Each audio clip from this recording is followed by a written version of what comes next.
예수 그리스도의 죽음과 부활이 있은 후 30년의 세월이 지났습니다.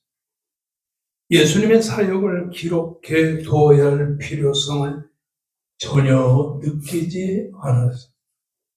예수님이 십자가에 죽으시고 사흘 만에 다시 40일이 지나서 하늘나라로 올라간 그 30년여간의 생활을 사람들은 그냥 믿음으로 받아들였습니다.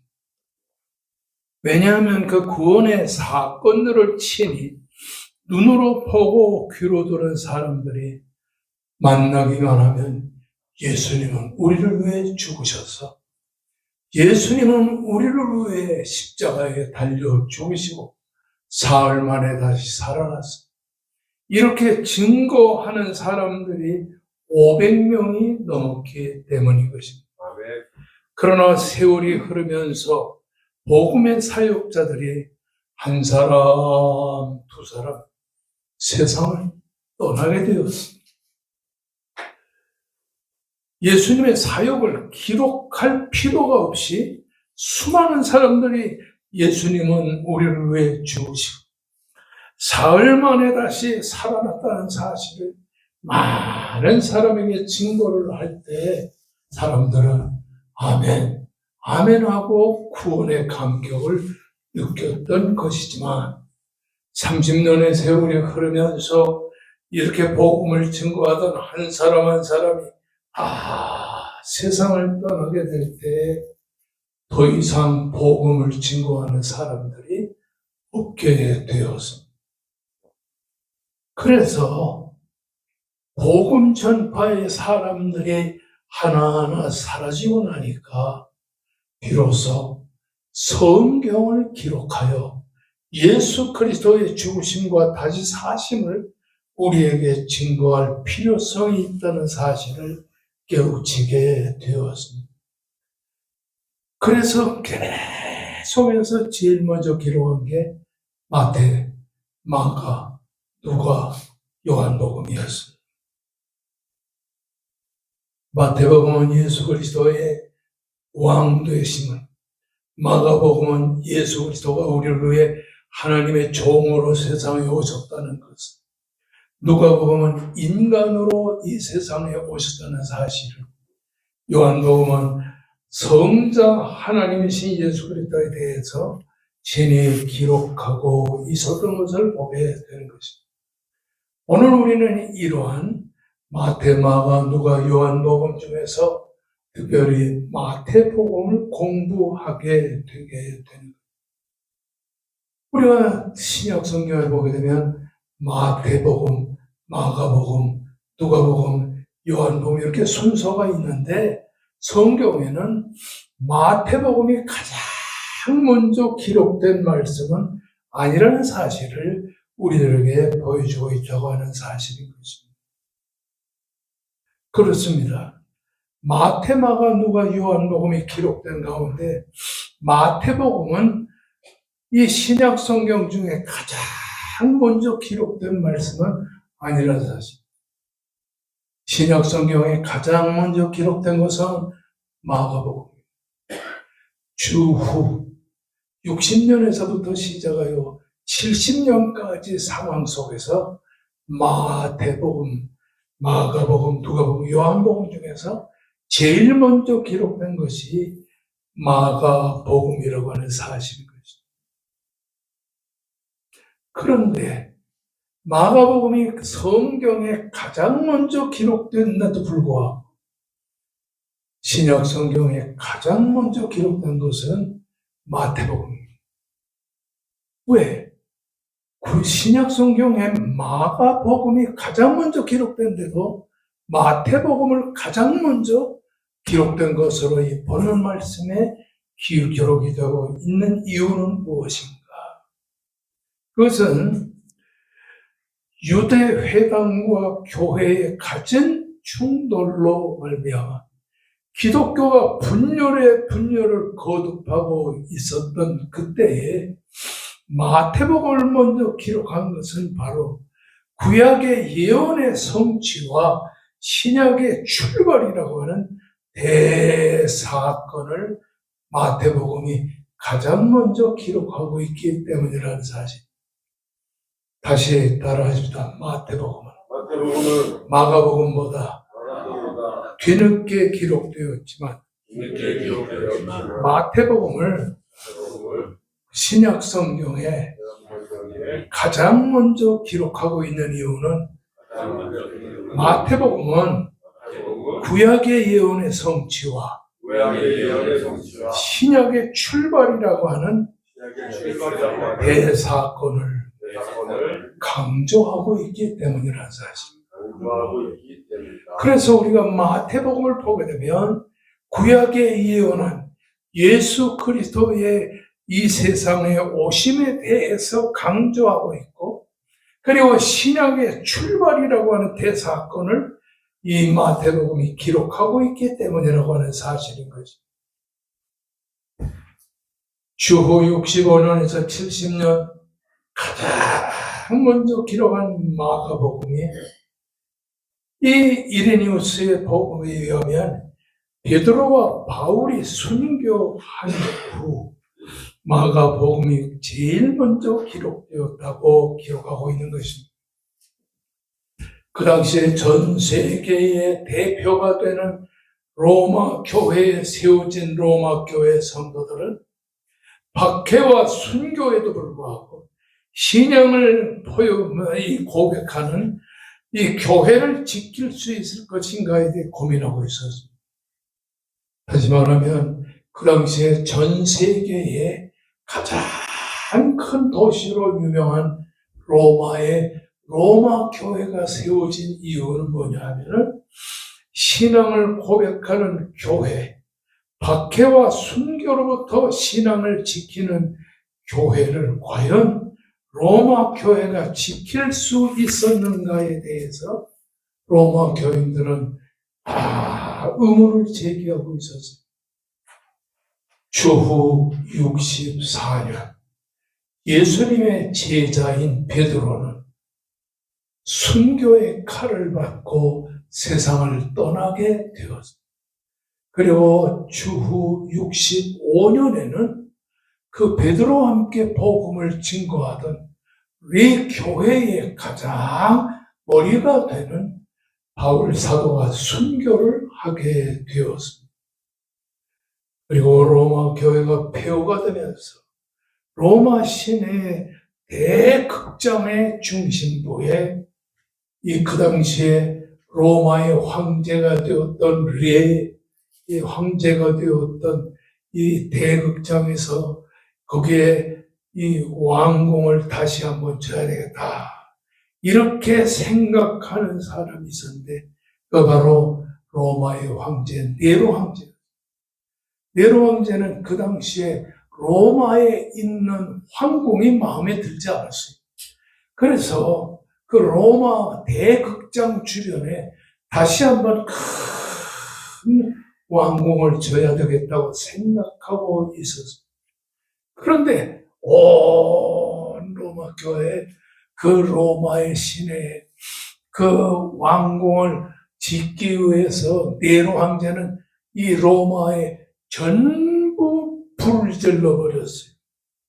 불을 질르고 나서 로마 시내가 불더미 속에 있을 때에 온 로마의 백성들은 누가 이 짓을 했는가?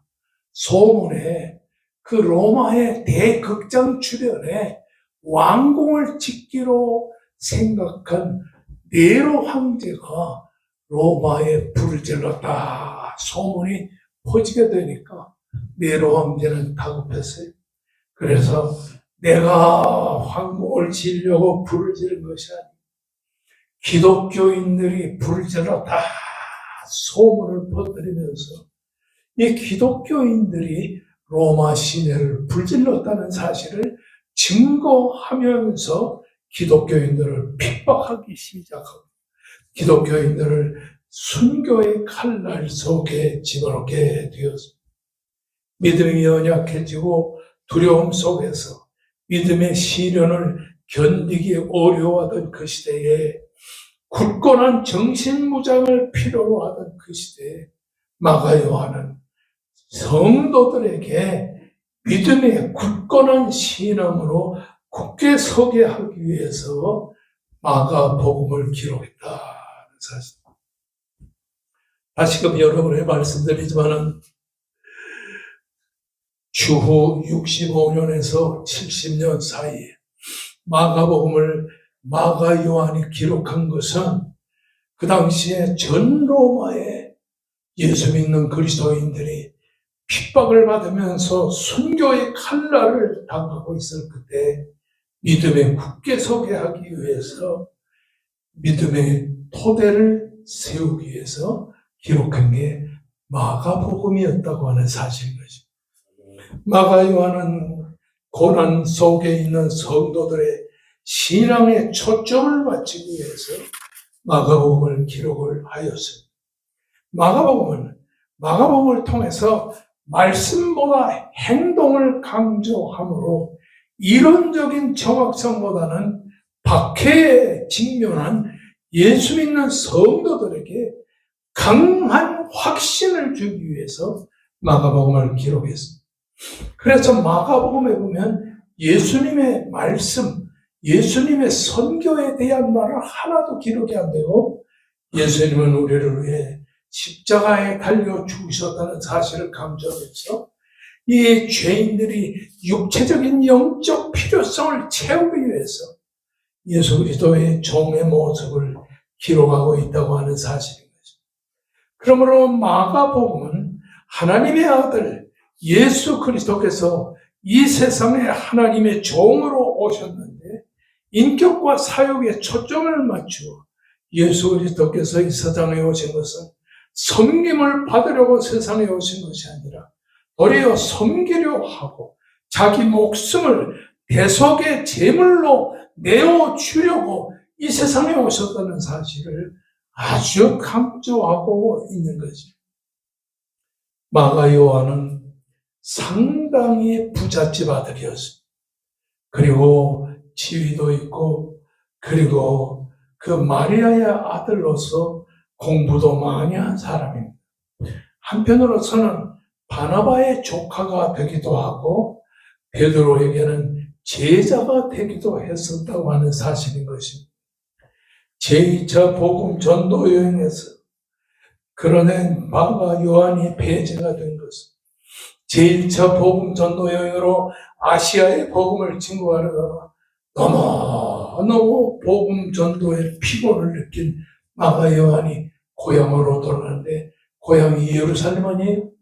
어머니가 살고 있는 예루살렘으로 되돌아갔어요. 이를 괘씸하게 여긴 마가 요한의 그 제자, 그 어머니 마리아, 그 어머니의 신세를 많이 진 사람이 베드로와 제자들과 그리고 바울 사도예요. 그런데 마가 요한이 그런 믿음 좋은 집안의 혈통을 뒤로하고 아버지 어머니가 세계에 있는 그 예루살렘으로 되돌아간 데 대해서 바울 사도는 괘씸하게 생각했어요. 제2차 복음 전도 여행에 바나바는 자기의 조카가 되는 마가 요한을 다시 데려가라니까 바울 사도가 반대했어요. 복음 전파에 힘들다고 그 복음 전파에 뛰어들지 않고 고향으로 돌아간 마가 요한은 복음 전파의 증거자가 될 수 없다. 그래서 끝끝내 바울 사도는 반대했어. 저 사람은 안 돼. 저 사람은. 근데 이 바나바는 내 조카니까 안 데려갈 수 없다고 막 그래서 마가 요한과 이 바울 사도와 그 바나바가 마가 요한을 두고서 싸움이 벌어져가지고 끝끝내 이 마가 요한을 데려갈 수 없다고 하는 바울 사도 때문에 바나바는 마가 요한을 데리고 구브로로 복음 전파를 떠나고 그리고 바울 사도는 실라를 데리고 제2차 복음 전도여행을 떠나게 되어 12년 동안 바나바와 이 바울 사도가 서로 원수처럼 상대하지 아니했던 것을 보게 되는 것입니다. 그런 일이 있은 후 12년의 세월이 흘러 바울 사도는 순교의 칼날을 받을 날이 어제, 오늘, 내일 이제 가까웠습니다. 그때에 베드로는 순교를 하고 베드로의 뒤를 이어서 바울 사도가 순교의 칼날을 받기 바로 전에 그는 자기의 제자들을 불러서 마가 요한을 데리고 오너라. 마가 요한도 내 믿음의 아들이다. 그래서 자기의 잘못을 회개하면서 마가 요한을 데리고 로마로 오게 되었던 것을 보게 됩니다. 아멘. 마가 요한은 이렇게 부유와 지혜와 그리고 지식을 가진 마리아의 아들이에요. 이 바나바의 조카이기도 해요. 베드로에게는 그리스도의 복음을 전해받았어요. 마가 요한은 생전에 예수 그리스도가 우리를 위해 십자가를 지셨다는 것을 한 번도 들은 적이 없고 그 예수 그리스도의 복음을 전파되는 일을 체험하지 않고 다만 베드로의 복음 전파를 통하여 예수님이 우리를 위해 십자가에 달려 돌아가시고 그리고 제2차 복음 전도여행에 배제되었던 가운데서도 베드로를 통해서 그리스도의 복음을 받게 되면서 마가 요한은 베드로를 통해서 굳건한 믿음의 사람이 됐던 것을 보게 되는 거예요. 아멘. 그렇습니다. 생전에 예수 그리스도를 직접 보지는 못했지만 예수님의 제자가 되는 이 베드로가 마가 요한을 놓고 간절히 복음을 증거해야 돼. 그 수제자 베드로를 통해서 복음 전파의 수제자가 돼가지고 그렇게 복음에 굳건한 사람이 됐다는 사실인 거죠. 아멘. 예수의 행동을 강조해. 예수의 말씀은 별로 기록되지 않은 마가 요한을 통해서 마가복음에는 예수님의 사건 자체는 잘 보여주고 있지만 예수님의 사건 자체의 의미, 예수님의 사건에 대한 그 하나하나 복음 전파의 설명은 기록하는 것이 부족했습니다. 그러므로 마가복음을 보게 되면 설교가 한 편도 나오지 않아요. 다 예수님의 복음에 대해서, 병고침에 대해서, 십자가의 죽으심에 대해서 쭉 기록하고 있는 것을 볼 수가 있는 것입니다. 그런데 마태복음에는 구약의 뿐만 아니라 유대교와 그 유대교 출신의 새신자들이 구약의 복음의 그 관계성 안에서 답변을 체험하게 됩니다. 그래서 마태복음에 보면 예수님의 설교가 여기저기에 기록된 걸 볼 수가 있어요.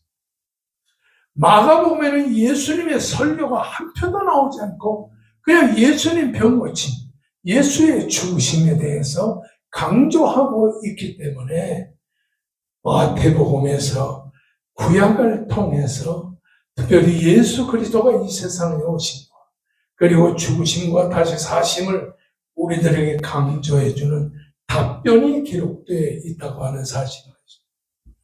그래서 이 마태복음에 보게 되면 구약의 율법만 주장하는 유대교와 유대교 출신의 새신자들이 예수 그리스도의 복음과 구약의 관계성에 관하여 우리에게 가르쳐주기 위해 주후 60년에서 80년 사이에 마가복음보다 한참 뒤에 마태복음이 기록된 것입니다.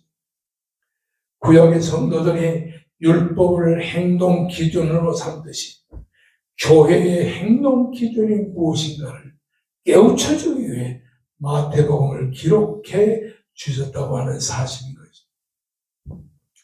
여기서 다시 한번 여러분과 생각할 것은 무엇이냐? 예수님이 세상을 떠나시고 30년의 세월이 지나 영원한 하늘나라로 올라가셨을 때에 그때에 이 예수 믿게 된 많은 성도들은 어떤 생각을 했냐? 그때 율법을 믿고 있던 이 구약의 성도들은 어떤 생각을 가졌냐면, 예수쟁이들이 우리에게 예수 믿으러 가면서 그렇게 예수를 강조하고 있는데 우리는 믿을 수 없어.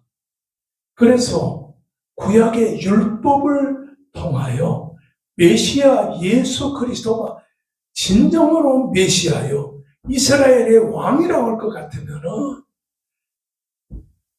구약의 메시아 예수 그리스도가 메시아가 아브라함과 다윗의 후손 중에 태어날 메시아의 후손으로 확실히 우리가 믿을 수 있어야 예수가 이 땅에 오신 메시아라는 사실을 우리가 믿겠다, 이렇게 생각을 하게 되었습니다. 그래서 구약의 성도들이 율법을 행동의 기준으로 삼듯이 교회의 행동의 기준은 바로 믿음인데, 그 믿음은 바로 예수 그리스도께서 이 세상에 오신 우리의 왕이라는 사실을 우리가 믿어야 되겠다. 그래서 이 마태복음에 보게 되면 이 구약의 율법을 믿는 이 율법주의 구약의 성도들, 자기들은 아브라함과 다윗의 후손 중에 메시아로 태어날 그 메시아가 예수라는 사실을 믿으면 우리는 예수를 구원으로 구원의 주로 믿겠다고 생각해요. 이를 다시 말하면 그 구약의 성도들이 율법을 믿으면서 예수가 하나님의 아들이요, 예수가 진정으로 이스라엘의 메시아라는 사실을 확신하기 위해서는 우리가 이 성경에서 대답을 얻자. 그래서 성경에 보게 되면 마태복음에는 예수님이 메시아라는 사실을 계속 가르치면서 아브라함과 다윗의 후손에 태어난 메시아가 바로 우리 예수 그리스도라, 이걸 강조함으로써 유대인들에게 예수 그리스도는 우리의 메시아라는 사실, 우리의 구주라는 사실, 우리의 왕이라는 사실, 이것을 강조하고 있는 것입니다. 아멘. 따라하십시다. 구약의 율법주의자들은 메시아가 아브라함과 다윗의 아들 태어나 이 세상에 오실 메시아라는 사실을 믿듯이 예수가 우리의 메시아라는 사실 믿는 것, 그런 믿음을 갖게 되는 것입니다. 그래서 바울 사도가 이 마태복음 1장에서부터 강조하는 게 뭐냐면, 아브라함과 다윗의 아들 예수 그리스도의 세계라. 아브라함과 다윗의 후손에 태어날 메시아, 그가 바로 예수 그리스도라는 사실.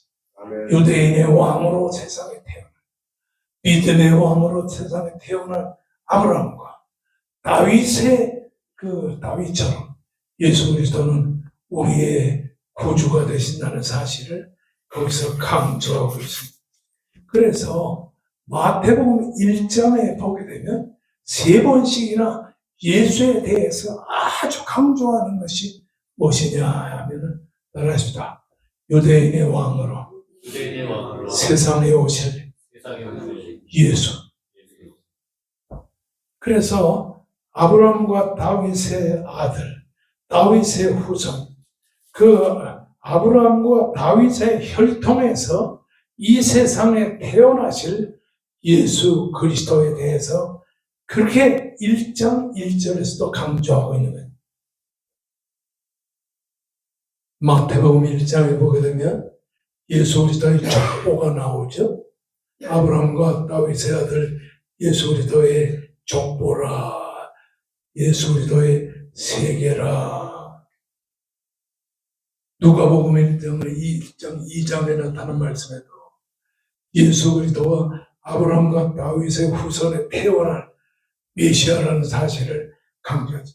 그래서 유대인으로서 예수 그리스도가 메시아라는 사실을 믿지 못하는 유대인들에게 예수가 아브라함과 다윗의 후손에 태어날 메시아요 유대인의 왕이라는 사실을 깨우치게 하기 위하여 족보를 기록하고 있는 1장 1절부터 족보를 계속해서 기록하고 있는 거예요. 따라하십시다.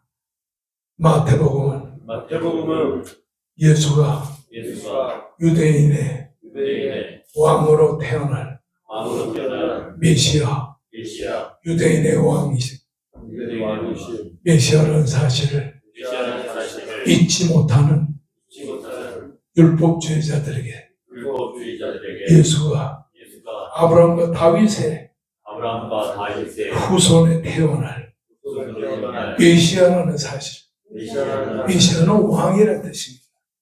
기름 부음을 받았다는 뜻입니다. 그리스도라는 뜻입니다. 그러므로 마태복음 1장에서도 예수가 유대인의 왕이라는 사실을 계속 강조하고 있는 것입니다. 자, 그러면 1절에서부터 시작하여 6절 말씀까지 우리 다 같이 큰 목소리로 다 같이 읽어보겠습니다. 시작. 아브라함과 다윗의 자손 예수 그리스도의 아브라함이 이삭을 낳고 이삭은 야곱을 낳고 야곱은 유다와 그의 형제들을 낳고 유다는 다말에게서 베레스와 세레를 낳고 베레스는 헤스론을 낳고 헤스론은 람을 낳고 람은 아미나답을 낳고 아미나답은 나손을 낳고 나손은 살못을 낳고 살못은 나아라에서 보아스를 낳고 보아스는 루셈에서 오벳을 낳고 오벳은 이새를 낳고 이새는 가이남을 낳으니라.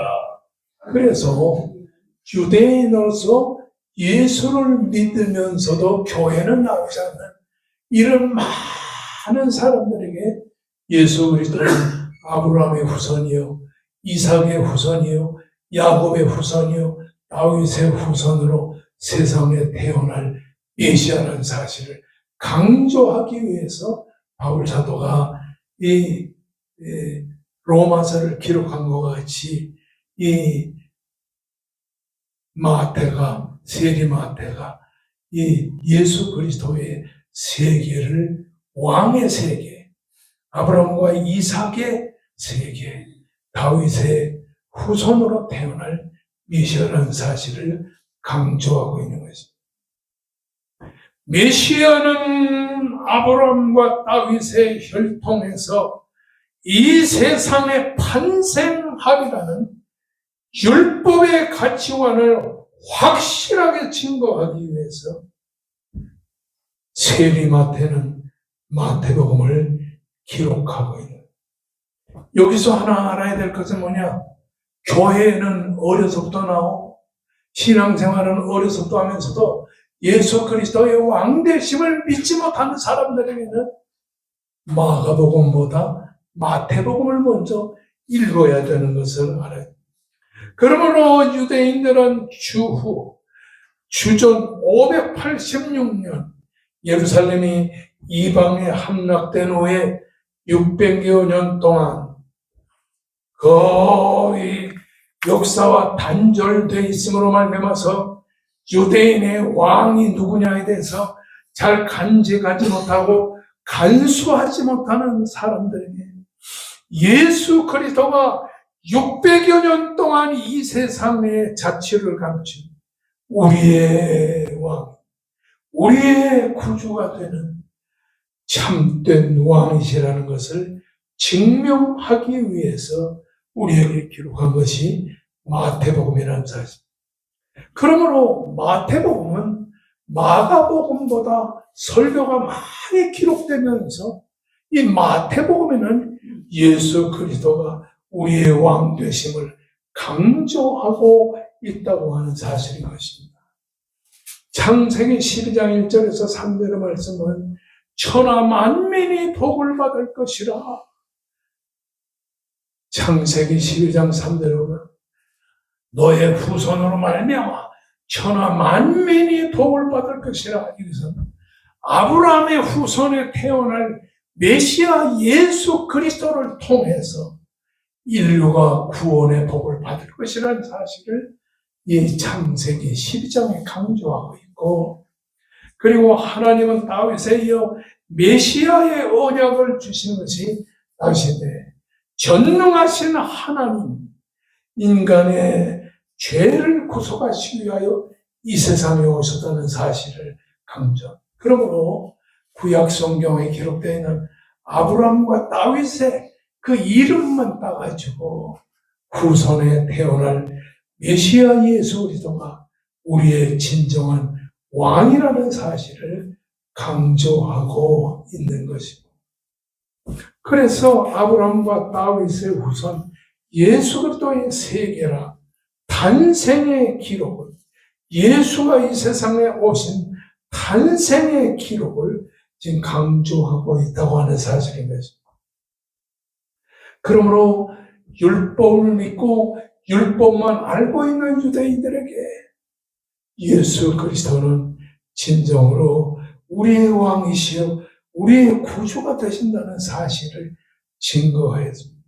그래서 1절에서 6절까지는 예수는 아브라함의 후손이요, 이삭의 후손이요, 이 야곱의 후손이라, 그리고 다윗의 후손으로 세상에 태어났다는 사실을 아주 강조하고 있습니다.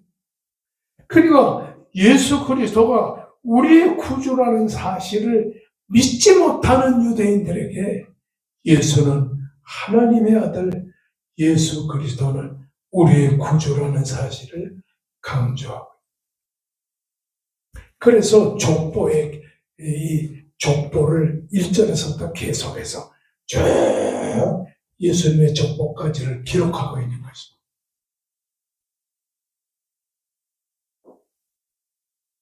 이를 모를 때는 우리는 성경에서 왜 아브라함과 다윗의 후손 예수 그리스도의 세계라 족보가 마태복음에 기록됐을까? 이런 예수 그리스도는 아브라함과 다윗의 후손에 태어날 이 왕이라는 사실을 증거함으로 예수를 구주로 영접하도록 인도하신 것을 강조합니다. 두 번째는 마태복음 1장 3절에서 6절까지를 보게 되면 4명의 여자가 나옵니다. 유다는 다말에게서 이 아들, 딸을 낳게 되는 것입니다. 5절에 보면 살몬은 라합에게서 이러이러한 자식을 낳게 됐다. 5절에 보면 보아스는 루색에서 이런 자녀를 낳게 됐다. 6절에 보면 다윗은 우리아의 아내에게서 자식을 낳게 됐다. 거기 보면 다말이라는 이방 여자가 나와요. 라합이라고 하는 이방 여자가 나와요. 그리고 루시라고 하는 이방 여자가 나와요. 그리고는 다윗은 우리아의 아내 밧세바를 통해서 이렇게 자식을 낳게 되는데, 여기서 우리가 생각할 것은 따라하십시다. 다말, 라합, 룻, 우리아의 아내. 이들은 모두가 다 이 죄인의 표상을 말하는 거예요. 다말은 기생 다말인, 라합은 이방 여인이었어요. 룻은 모압 여인이었어요. 우리아의 아내 밧세바는 우리아의 아내로 범죄한 여자였어요. 자, 율법상에서 유대인은 모두 저희 히브리 사람들의 그 족보를 말할 때는 여자란 족보에 집어넣지 않는 것. 그런데 다말, 라합, 룻, 우리아의 아내 4명의 여인을 히브리 사람들의 족보, 특별히 예수 그리스도의 족보에 그들의 이름을 기록하고 있다는 사실을 놀라운 것입니다. 이건 뭘 말하냐니 예수님은 우리를 죄에서 구속하시기 위하여 죄인의 혈통에 태어나셨다는 사실 우리들에게 강조하고 있는 것입니다. 아멘. 여기서 그리스도의 사랑이 얼마나 광대하고 무변한가 하는 사실을 우리들에게 이 보는 말씀이 강조하고 있는 겁니다. 자, 유대인에게 예수 그리스도는 아브라함과 다윗의 후손에 태어날 진정한 메시아라는 사실을 증거하여 그 예수를 믿지 못하던 유대인들에게 예수를 구주로 받아들이도록 하기 위해 족보에 예수님의 이름을 기록하고 있고 거기에 4명의 여자들의 이름을 족보에 기록하므로 예수님은 인류를 죄와 사망에서 구속하시기 위하여 우리를 구원의 족보에 집어넣어 다말과 라합과 룻과 우리아의 아내 같은 용서받지 못할 이런 죄인들을 구속하시기 위하여 이 세상에 오셨다는 것을 보여줘요. 아멘. 다말이 누굽니까? 그냥 우리나라 말로 말하면 다말은 다 말아먹는 거잖아요. 네? 다말은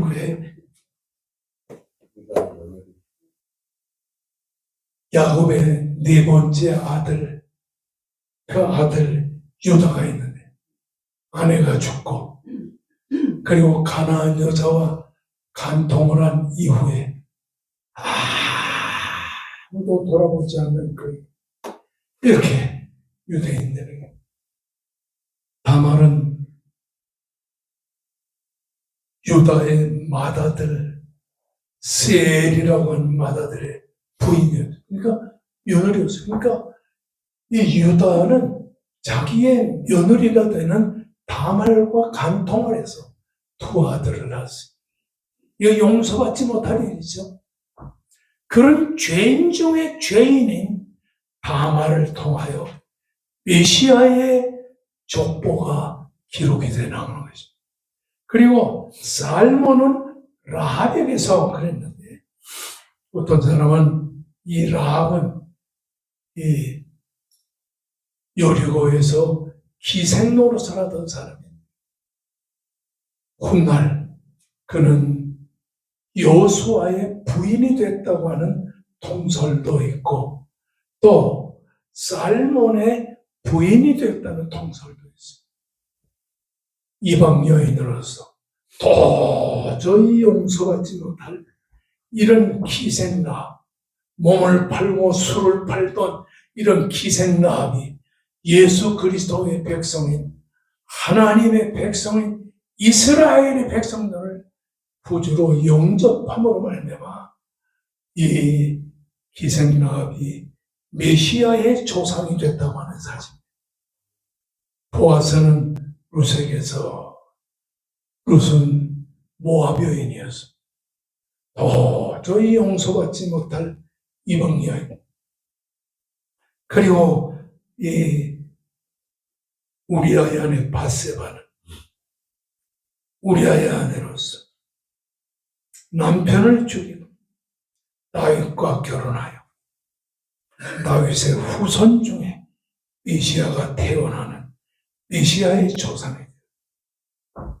자, 다말도 라합도 룻도 우리아의 아내 바세바도 다 용서받을 수 없는 이런 사람들이지만 메시아의 그 탄생의 조상이 됨으로 말미암아서 정말 용서받을 수 없는 이런 죄 속에서 예수 그리스도를 말미암아 구원받았다고 하는 사실.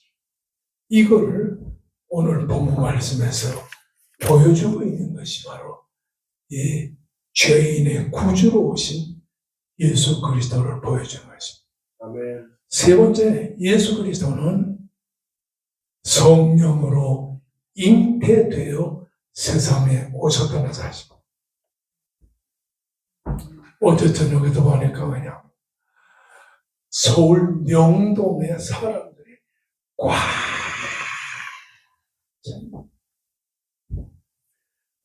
남녀 애인들이 그냥 서로 좋아서 낄낄대고 사는데 예수 그리스도의 오심은 이렇게 세상적인 것을 위한 것이 아니라 예수 그리스도는 만왕의 왕으로 세상에 오심, 그리고 죄인의 구주로 세상에 오심.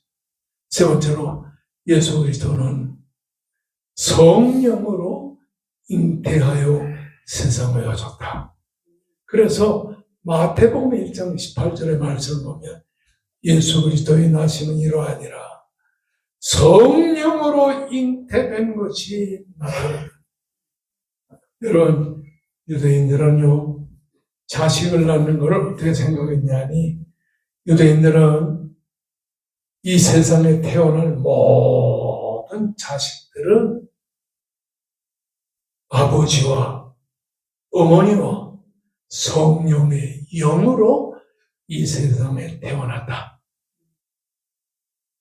우리는 하나님의 성령에 의해서 육신의 아버지와 육신의 어머니를 통해 이 세상에 태어났다. 예수 그리스도는 그렇게 태어난 거죠. 성령으로 이 세상에 태어났다는 사실을 우리들이 보여주는 겁니다.